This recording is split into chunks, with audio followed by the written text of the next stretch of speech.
Happy Friday.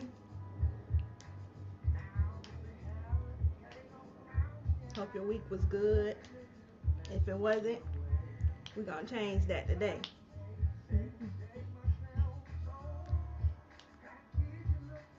Welcome, welcome. Welcome to my show. Live and be great.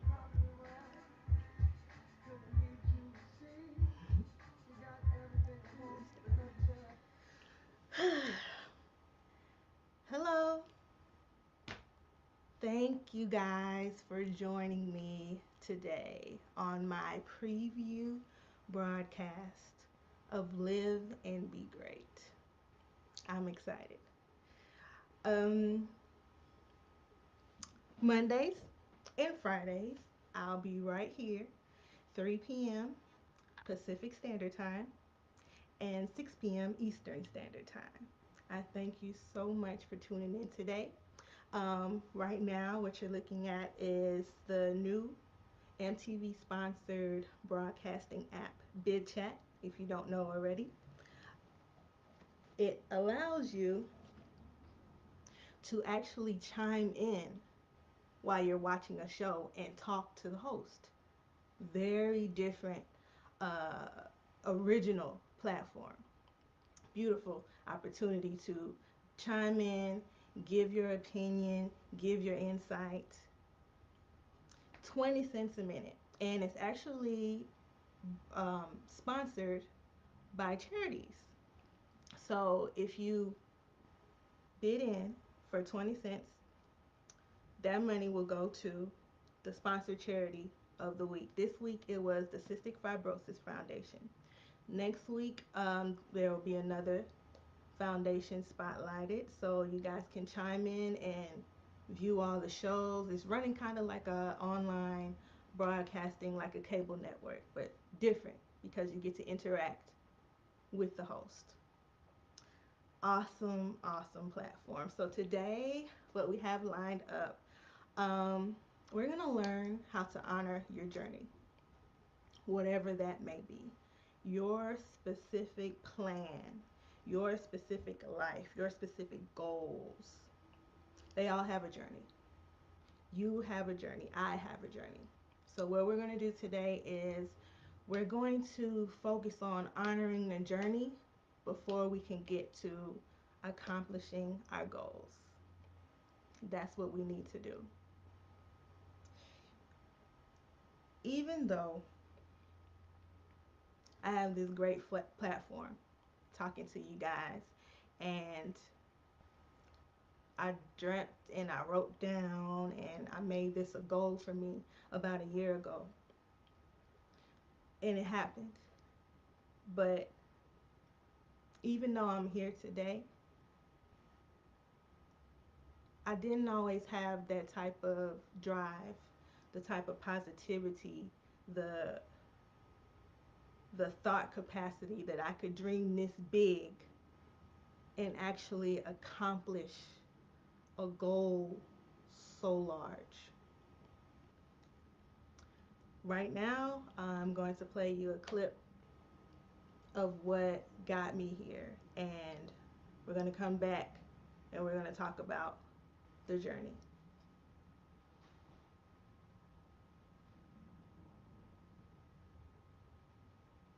All he do is cut grass, but he was gifted at it. I got a partner on a detail shop, make $800,000 a year detailing cars. He got 6 mobile trucks running around. 800. I'm gonna share something with you.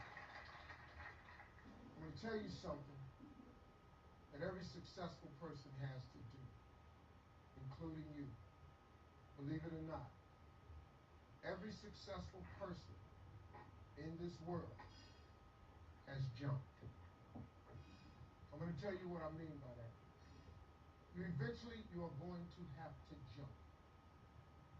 You cannot just exist in this life. You have got to try to live. If you're waking up thinking that there's got to be more to your life than it is, man, believe that it is. Believe in your heart of hearts that it is. But to get to that life, you're going to have to jump. Now, I'll tell you why I call it jumping. See, God, when he created all of us, gave every last one of us a gift at birth. He never created a soul without endowing them with a gift. You just got to quit looking at gifts as running, jumping, sing, and dance. It's more than that. It's if you know how to network, if you can connect dots, if you draw, if you teach. Some of y'all fry chicken better than anybody else. Bake pie. Some of you cut hair, color hair.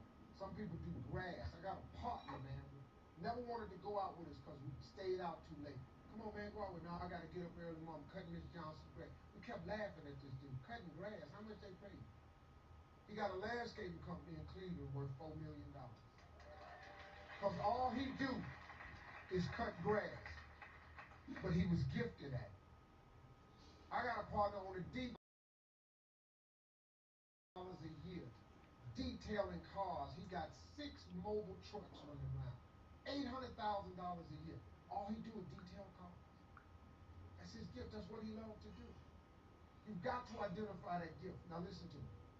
When you see people in life, when you're standing on the cliff of life, when you see people soaring by, when you see people soaring, going to exotic places, you hear about them doing wonderful things. Maybe you look up the street and your neighbor just gets a car every year, every 2 years. You know, how is he doing that? Have you ever thought, maybe this person right here has identified their gift and is living in their gift? Because your Bible says, it's your Bible, says your gift will make room for you.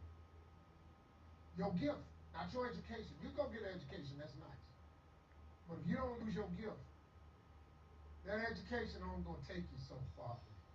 I know a lot of people got degrees, man, that they ain't even using. It's your gift. But the only way for you to soar is you got to jump. You got to take that gift that's packed away on your back. You got to jump off that cliff and pull that cord. That gift opens up and provides the soul. If you don't ever use it, you're going to just go to work. And if you end up going to work on a job every day that you hate going to, that ain't living, man. You just existed. At one point in time, you ought to see what living's like. But the only way to see what living like, you got to jump and hit a problem. Let me just be real with you. When you first jump, let me tell you something. Your parachute will not open right away. I'm sorry. I wish I could tell you it did, but it don't. When you jump, it's not going to open right away. You're going to hit them rocks. You're going to get some skin tore off on the cliffs. You're going to get all your clothes tore off. You're going to get some cuts on you. You're going to be bleeding pretty bad. But eventually, the parachute has to open. That is a promise of God. That ain't a theory. That's a promise. His promises is true. Because listen to me. You cannot name one single thing God has not gotten you through. Name it. And if he ain't got you through it, he currently pulling you through it right now. And the living proof of it is you sitting in here. If he hadn't got you through it, you wouldn't even be here. So if he ain't never not got you through it, why would he not let your parachute open? It has to open, man. But you got to jump, though. Now, here's another thing. You can play it safe and deal without the cuts and the tears. And you can stand on that cliff of life forever safe. But if you don't jump, I got another promise I can make you. Your parachute will never open. You'll never know. You'll never know what God really has. See, your God has a wonderful life for you. Once again, I'm going to refer to your Bible. Now, you go down there, you memorize these scriptures, you don't apply them to yourself. Your Bible says that he comes to give you life and give you life more abundantly. If I were you, I would jump. Because that's the only way to get to that abundant life. You got to jump, man. You got to take a chance. Now, when I get through talking, there are those of you who have discussed this in the car. Well, I got bills. And I got bills. Whether you stay on the cliff or you jump, you're going to have bills. Well, if I quit my job, I'm going to ruin my credit. If you got a job, you live in check to check. Even if you got A1 credit, you can't buy nothing else no damn way. At one point in time, man, do yourself a favor. Go see what God really do. God hold you up, man. He ain't gonna let you fall. He ain't bring you this far to let you fall. Do yourself a favor, man. Before you leave this world, before you die, jump. Just jump one time. Just jump. Thank you very much.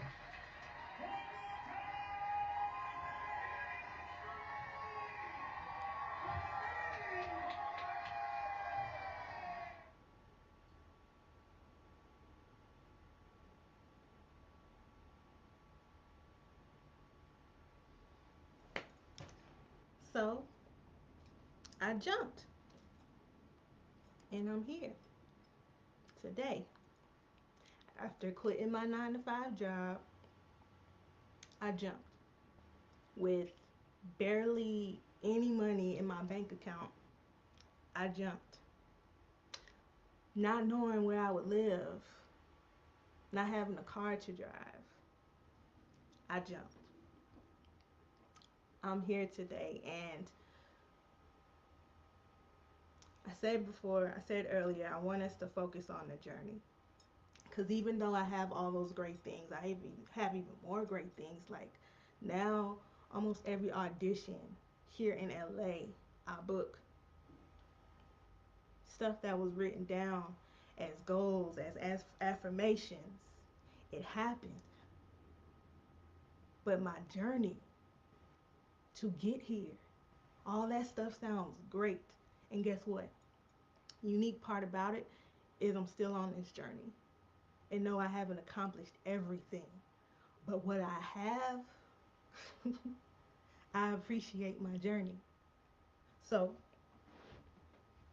all that stuff sounds nice. But back in the day, when I was in college, about 12 years ago, and I was a theater and dance major. And I was on every dance team. I was in a sorority. I was on stage in plays. Great atmosphere, positivity, constant. Oh, Tanya, you're great at this, you're great at that. I can't wait to see your show. You did wonderful last night.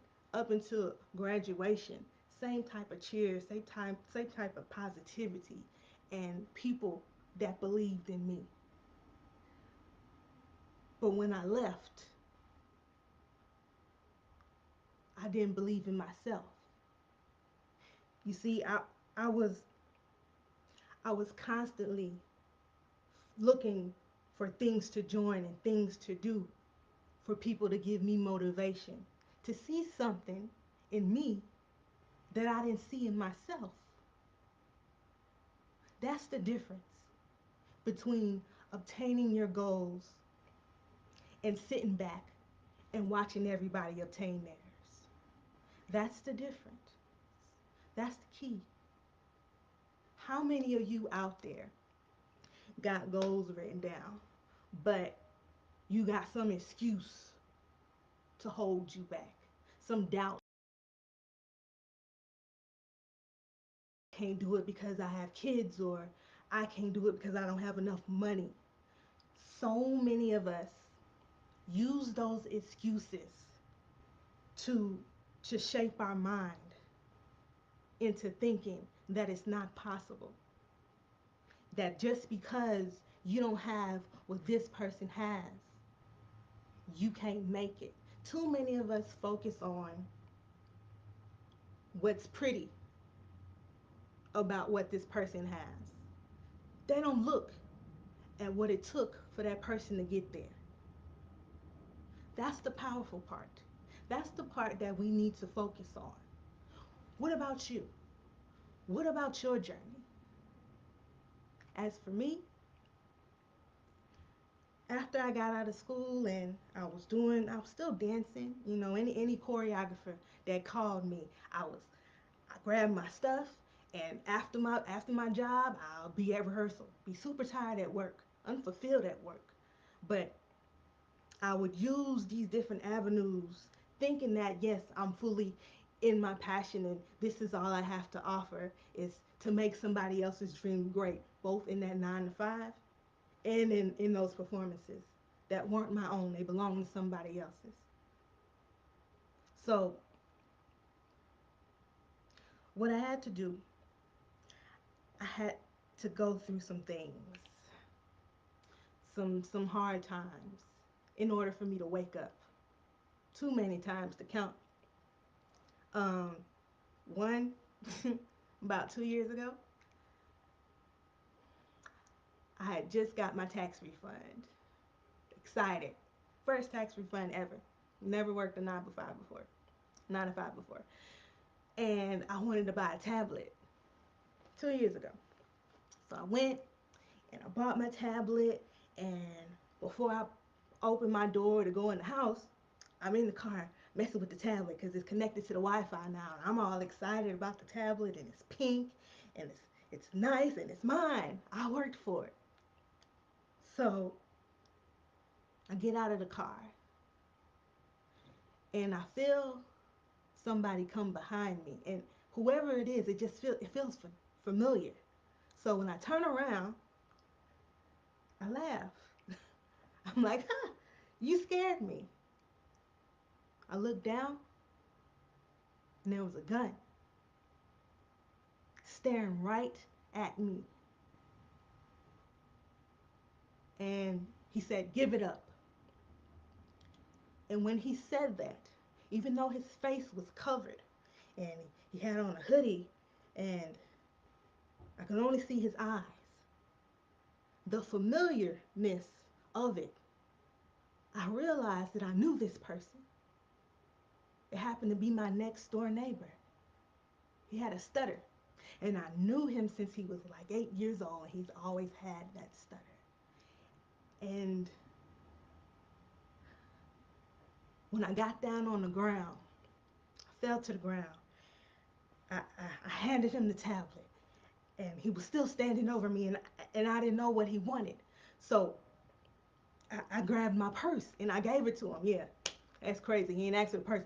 But I didn't know what to do. My family was inside. I didn't want to scream. I didn't know if I screamed that they would come out and they would see him and he would shoot them. I didn't know. I thought that was my last day here. And after I gave him my stuff, he just walked away. Didn't run, didn't say anything else. Just walked away and walked around the house. Police came, told him who it was. Um, he fit the description, and my stuff was in his house. But to come back, I made it through there. I made it through that night, and I didn't know I would. So with that happening, I started to take life a little bit more seriously. Didn't know exactly what that meant. I thought that was just okay, appreciating that I made it out, and that is it. I didn't know what it meant. My belief was strong in God, but only to a certain extent. I was very thankful, very grateful, but only to a certain extent. So something else had to happen. A year after that, in the same month, and these things are happening right after my birthday. Weird. But I was on my way in the car. It was raining, and I was on my way to a performance out of town, driving with two other dancers, and it's raining very, very hard, and I'm on the phone texting, not really paying attention. I wasn't driving, but next thing you know, I see green, and when I see green, I'm thinking we getting off the exit. Nope. The car begins to flip and flip and flip, and it flipped 3 times, and the whole time I'm scared and I'm praying and I'm like, oh God, not now. Let me live to see another day. Let us all live to see another day. Please, please, God, I'll do anything. And the car stopped and I was intact. We were all intact. So I screamed. I said, get out the car. We jumped out the car and if you guys could see the damage, the the driver's window had been completely busted out. If he didn't have his seatbelt on, he would have went flying. After that, we had a performance to do. Of course, we almost died. Why would we get on stage and dance after that? We need to regroup. But we ended up dancing anyways. And what we told ourselves was, we're going to dance like we appreciate the fact that we got another chance. Dance for those who not here no more because we made it. And that was a different lesson. It kind of solidified my passion that God gave me the gift for a reason. And I was going to be able to do it at any cost as long as I appreciated. I appreciated him and I appreciated it and I appreciated my life and my chance to step on stage again. What is it going to take? Ask yourself, what will it take for you to jump? Would it take all of that? You know what? I can't judge you. I can't judge you if it does take all of that. Because guess what? Something else happened right after that that woke me up even more. Not enough, unfortunately. But I went to the doctor for a checkup because I was experiencing dizziness and I felt a hard lump in my stomach. So they ended up discovering that I had fibroid tumors in my stomach. Um, they had been there for a while, and I didn't know why I was always tired after every performance, why I was always going to sleep early. I didn't know, but they were taking up my blood source. I had no idea. And they did a blood test on me, and I left, and they told me they'll give me the results the next day. But right after I left, my doctor called me and she said, you need to come back to the hospital right now. And I'm like, why? For what? She said, you need to go to the emergency room and get a blood transfusion. She said, if you drive away and you get in a car accident, you will not make it. Your blood count is supposed to be a 15. Yours is a 3.5. And I'm I'm blown away. And and I'm in awe because she doesn't know that the year before I was in a car accident.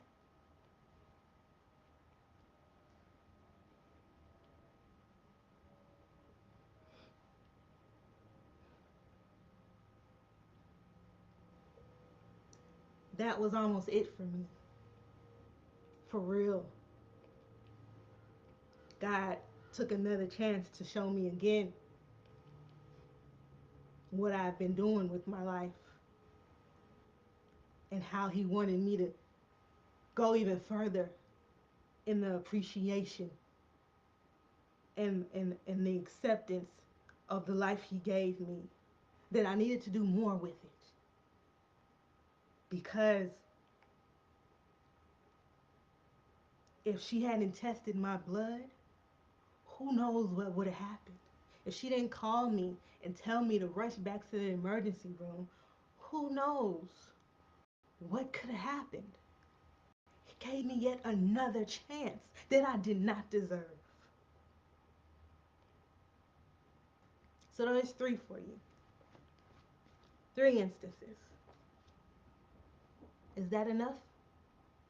How many do you have that you've been brushed with death, or you've seen your friends brush with death, or a family member, or somebody on the news who did or did not make it?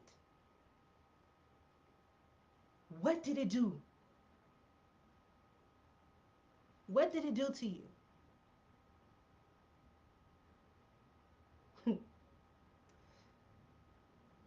What happened next? What happened next forced me to jump. So, still working my 9 to 5 job through all this time, all these things happening, knowing that I'm not happy. So, um, my roommate, we're living in a 2 bedroom apartment, which is also, she's also my coworker. My roommate, she comes up to me and she says, Tanya, I'm not renewing the lease for the next year. I got stuff I want to do, and I'm not renewing it. What are you going to do?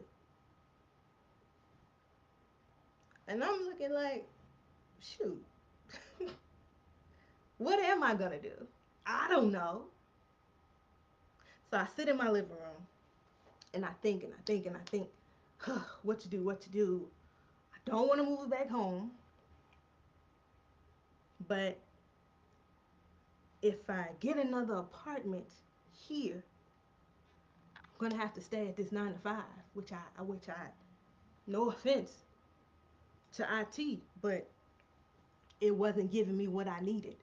It wasn't making me feel like I was using the best of my time in my life. It just wasn't. So, what to do? Okay. What about your goals, Tanya? What about your dreams? Why not do it now? You already had those brushes with death. You already had your life tested. That's an option. Why don't you move to LA? I've always dreamt about it, just never did it. So I'll put that in the back of my head. How many of you guys have goals that you say, boom, I want this to happen with all my heart and soul, but you haven't planned it out? You haven't done it. It's just there. It's just a dream. It's just a thought. There is something that is going to make you uncomfortable, right? In your comfort. You've been so comfortable not running after it and not even trying to go after that goal. Or maybe going after it and failing and not rising back up to keep going. Something is going to make you uncomfortable if it isn't already to where you jump. Look at your journey. Look at where you've come from, what you've been through. Look at who you are today, right? The fact that you still here, you still have life. You're able to see me right now. You still have a chance. It's possible. There's a reason why. If you believe in something greater, it was all a part of his plan for you to see this at this time, not years ago, not yesterday, but right now.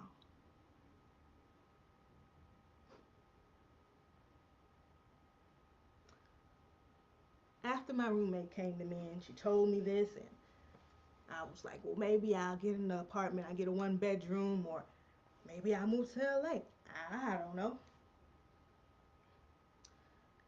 I started to look at my life and to look at my friends and what I've been doing to them. I had this thought of, in the past, I didn't want to go to LA because I don't want to leave anybody behind. I don't want to miss nothing. But my friends, they were moving on with their life. I was using them as an excuse not to jump. I was. It's too many of us still doing that. I don't want to leave this person, leave that person. What are they going to think of me? What if they don't believe? Doesn't matter. What do you believe? You can't be of any service to anybody in your life if you don't take risk for yourself. If you don't start saying, I love myself, I appreciate being here, so I'm going to live life fully and live for those who cannot be here anymore. That's how we have to start thinking.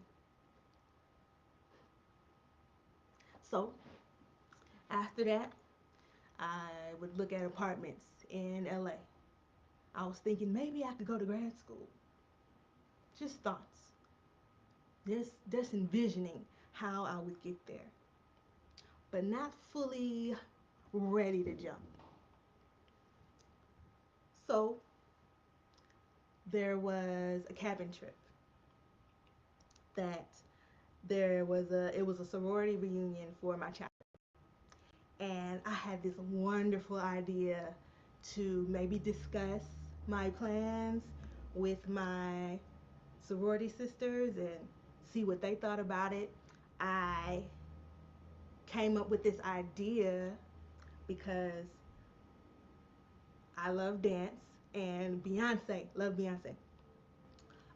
She just came out with a 7-Eleven video.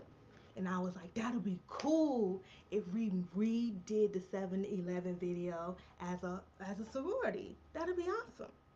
So I called one of my LSs and we stayed on the phone till like 1, 2, 3, 4 o'clock in the morning talking about this plan, this vision, and then I told the ladies who this is the plan, this is the vision, everybody do this, wear this, boom, this is gonna be wonderful. We get there and it's a family atmosphere and I love it. And I'm meeting some of the new members for the first time. And they come up to me because they knew that I was a dance major in college, dance theater major.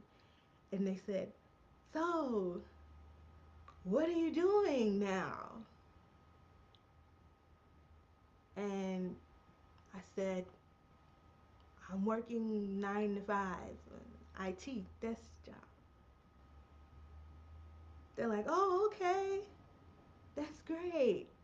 Have you been dancing? And I say, I dance here and there, you know. I didn't like that answer that I gave them. I didn't like it at all. Like, these are people who look up to me because they're dance majors as well, still in school. And I don't have nothing to show for it but other people's work, other people's art, being in the sorority, winning competitions. That's all I had. Those trophies, but nothing for myself. So, fast forward. It's time to shoot the video. So I'm all excited and I got the plans written out of how this should be done, that should be done. And I get upstairs and everybody else got ideas of different things. So I'm like, okay, cool. As long as we get to do this and this of mine, boom, I'm okay with that. So when it comes time to do my stuff, everybody's tired and exhausted. And I'm just like, and like, big vision and nobody is doing it the way I planned it. So I leave and I go into complete sadness. I step outside and I'm sitting on the back porch of the cabins, and we're so high that you can see the trees right there, the top of the trees. And it's dark, and I don't turn the light on, and nobody knows I'm back there. And I begin to break completely, just break. And I feel God. I feel my higher self. And I hear him say to me, it's time to go. What that meant for me is it's time to jump. The fact that everything is falling apart right now with your vision, with your passion, is because your vision and your passion